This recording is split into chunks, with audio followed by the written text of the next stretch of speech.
Hey everyone, this is Bathymetrics, and in this video I'm going to be covering part 3 of my series on voice handling in Bitwig 3.0. If you haven't watched the 2 previous videos that I uploaded, I strongly recommend you do that before you watch this video, because each successive part in the series builds on concepts that I explain and demonstrate in the earlier parts.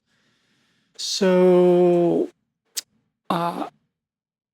in part 1, I basically talk about every aspect of voice handling, the mono modes, the poly modes, the legato retrigger modes, the key stealing modes, and the steal fade time or oldest voice fade time, and also the glide and legato glide functions. I don't talk about voice stacking, however, until we get to video part 2 in the series, and then I talk about basic voice stacking and a lot of concepts that are important when you're using voice stacking to create basic unison effects. Now in this video, we're going to carry right on, and we're going to stop talking about using basic voice stacking and talk about more advanced voice stacking techniques. So what do I mean by more advanced? Let's just super briefly review a typical synth that most people know, which is Serum.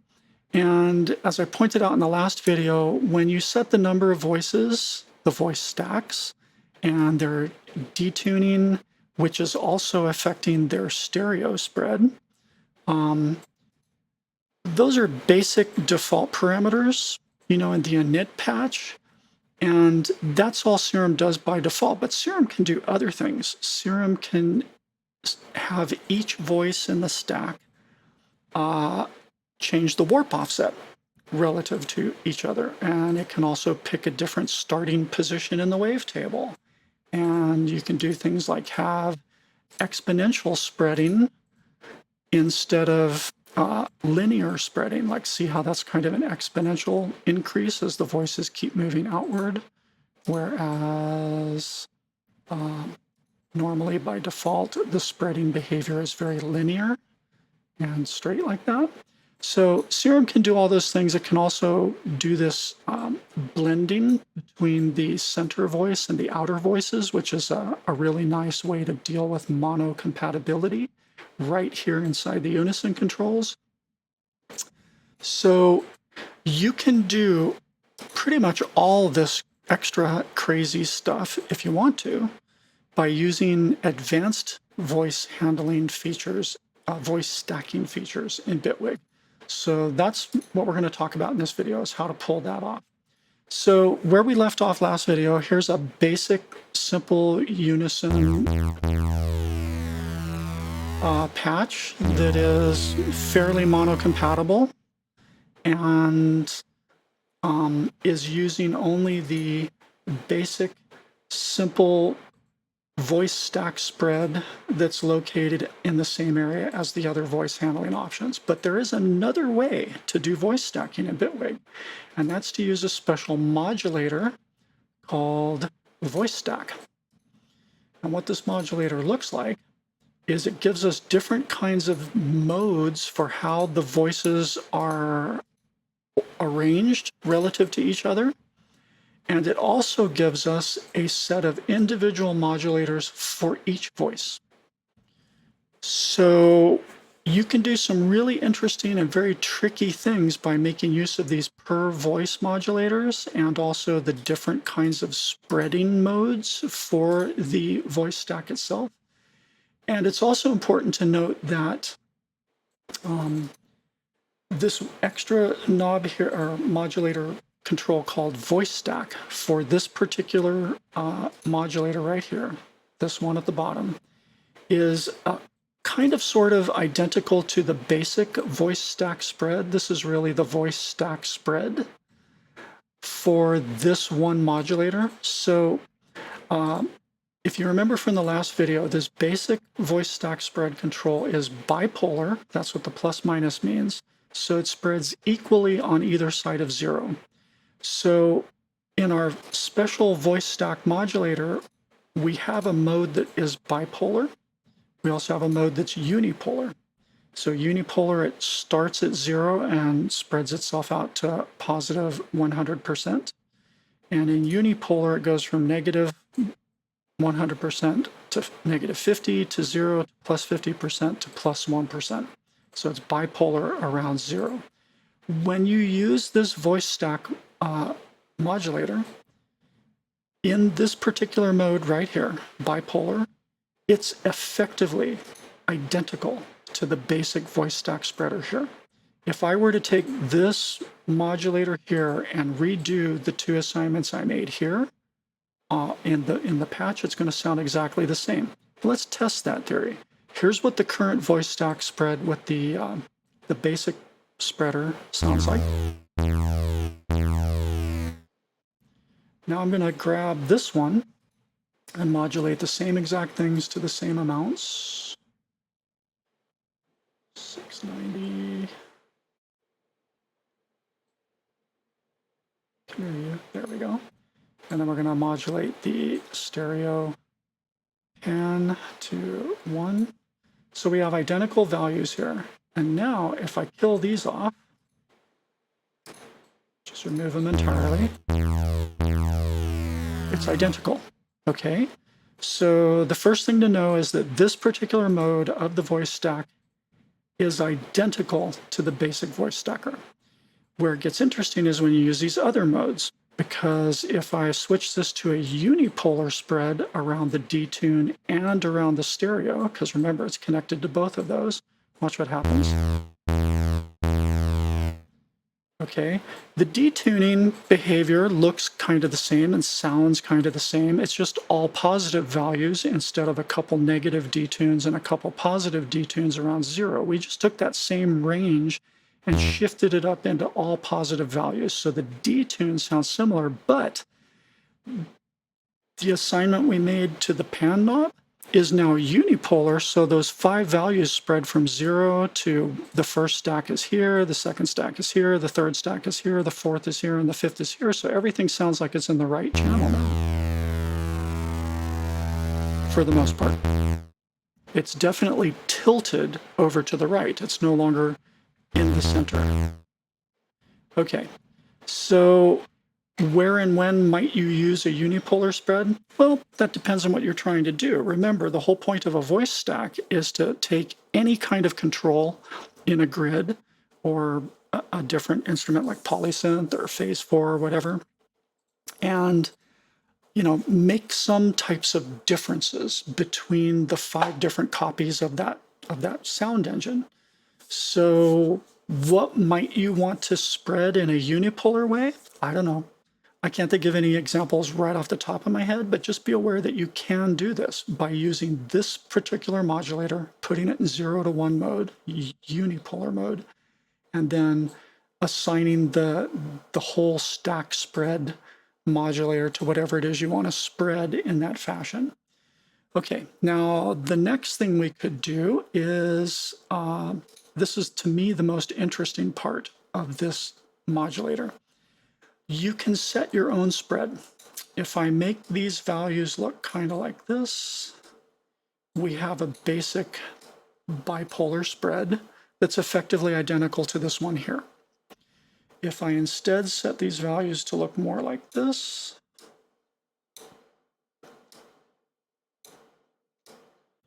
now we have what is essentially a unipolar spread like this mode here.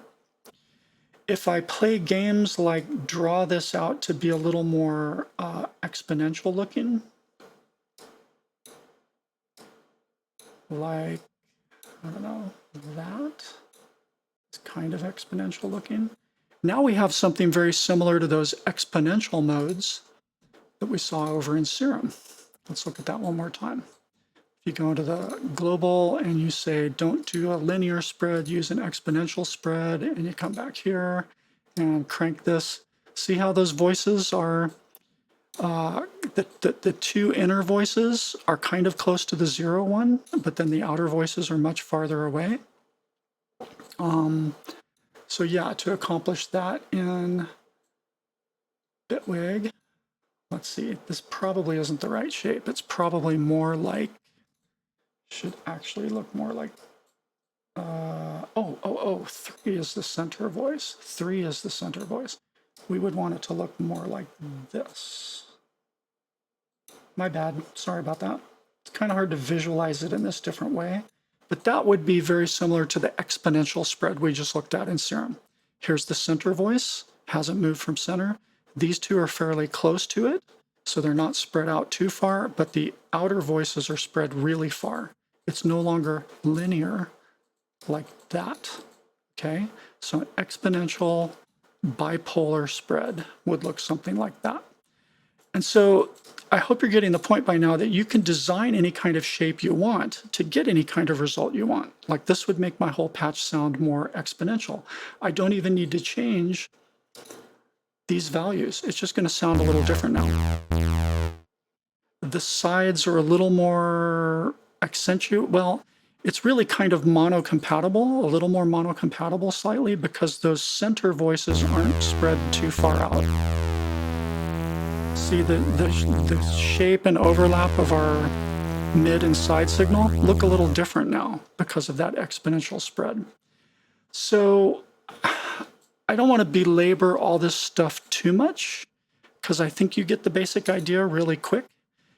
If you want to have some interesting spreads to do interesting behavior that isn't linear and symmetrical and bipolar, this is how you do it. You come in here and you use this voice stack modulator, set it into manual mode, think about the shape you want, or you can duplicate effectively what's in the standard basic voice stack here by setting the bipolar mode, or you can pick a unipolar mode, which could be interesting in some cases. And that's how you can make use of this to do more advanced tricks. Now, the individual voice modulators should be pretty self-explanatory. What they're saying is, regardless of whatever mode you're in, maybe you're in this exponential mode or not, but, I want to take only modulator 5, only voice number 5, and I want to do something specific with voice number 5 that I'm not doing with any of the other voices. Like, I think a good example of this would be to make this be a bipolar spread, but I want to do something special with the third voice only. And here's a different way to tackle mono-compatibility. In the last video, I spent a lot of time explaining why mono-compatibility is a big issue, and you should look carefully at what these waveforms are doing. And one of the ways we fixed mono-compatibility in the last video was to put in a stereo width knob somewhere in the chain and adjust the mid-side balance to make the side signal, the orange signal, less than the outer middle blue signal, so that there was better mono-compatibility. And we ended up with something that looked about like this, as sounding pretty good, with not too much difference in power between the mid and the side. But maybe there's a different way to do that. Maybe we could do it kind of like Serum does with its balance knob. Let's go look at Serum again. Let's just shut this down. So again, what we're going to try and emulate here is this blend knob. So we have 5 voices. Let's put this back linear so that we have kind of apples to apples in terms of how it looks. So here's your linear spread. But because we don't want to have a mono-compatibility issue, we just make that center voice much louder. The third voice, 1, 2, 3, 4, 5, across from left to right, that third voice we want louder than any of the other 4 voices. And an easy, simple way to accomplish that in Bitwig is to, use the same bipolar spread. We're going to take the third voice, which is sitting in the center of the spread, but we're going to make it louder than any of the other 4 voices. We're just going to make it louder. So we do that by grabbing this individual voice stack modulator. We're going to grab voice number 3. We're going to add we could do it here on the mixer because it's already in place. So we're going to grab modulator 3. We're going to turn up the mixer a lot. Okay, so what we're saying is only for voice number 3, make it louder. The other 4 voices, they're still at this value. Voice number 3 is closer to here now. And so what that effectively does is what we see over in Serum, where the center voice will now be louder. And it's going to look different over here. See how this line is much lower now? Now watch, if I take and set this back to 0, you're going to see the center, the side signal, the orange line is going to be closer to the mid-range. See how it's very close to the blue? But as I take this center voice and make it louder, the lines creep apart a little bit. See what it's doing? Closer together, farther apart. Closer together, farther apart. And that's improving our mono-compatibility in a different way. Okay, we're basically doing it the way Serum would do it. So I think that gives you most of the basic ideas for exploration with the advanced voice stacking. I want to point out one other thing, very simple thing. We'll keep this video short. You can have a multiple of these voice stacks. And you could do something fun like, and now you can get to each individual set by just clicking the one voice stack you want to mess around with. And then now you're looking only at the modulators for this one voice stack. And I think we could even give these a name, like this is stack 2. And we can go to this one and call it stack 1. All right. It's still only 5 voices, but when you're in stack 1, you can have different properties than if you were in stack 2. Like stack 2 could be set to be, I don't know, some weird distribution like this, kind of sort of weirdly unipolar exponential, right? Let's move that up a little closer there. Okay, so that's kind of like a unipolar exponential curve. So you could have this voice stack and all of its voices, and it's one sort of global spread modulator, imposing a different type of spread shape than the other voice stack, which in this case is just giving us a straight linear bipolar spread shape. Both of these work, and they'll do exactly what you expect them to do. Now it gets a little confusing when you're looking at the entire device when you have multiple voice stackers in it, because you get this, and it's a little hard to tell which is which. There's no obvious labels. So my tip for you is, rather than try to manipulate these and wonder which one of these groups relates to which one of these, just click the individual voice stack modulator when you want to make settings. And then it's pretty clear what's going on in this mode. So, for example, a really common use case for doing 2 different voice stacks like this would be if we bring in a new modulator. I'm sorry, a new oscillator. Let's bring in a triangle oscillator. And you remember, this one was set with the stack spread of all 5 voices, right? What if we wanted only a 3 voice spread on this oscillator? How would we do that? Well, we'd probably want to use there's a couple ways we could do it. First of all, we want to make sure we're looking at this one.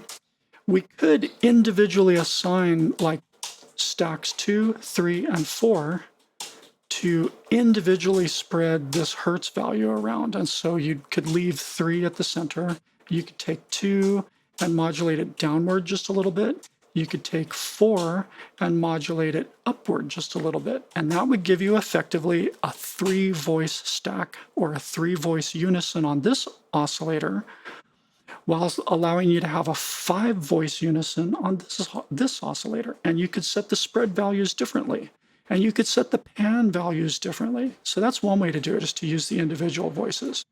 Or we could get tricky and say, all right, I don't really even care about voice 1 and voice 5. So let me just set those to be, let's do it unipolar. Let's go here, here, center, and all the way to the top, all the way to the top. Now, if I do something like this, and I was if I would assign the entire spread to something like, you know, the detune again, if I were to do that, what our shape, what effect, oh, wrong one. Let's do it to the detune on the new oscillator here.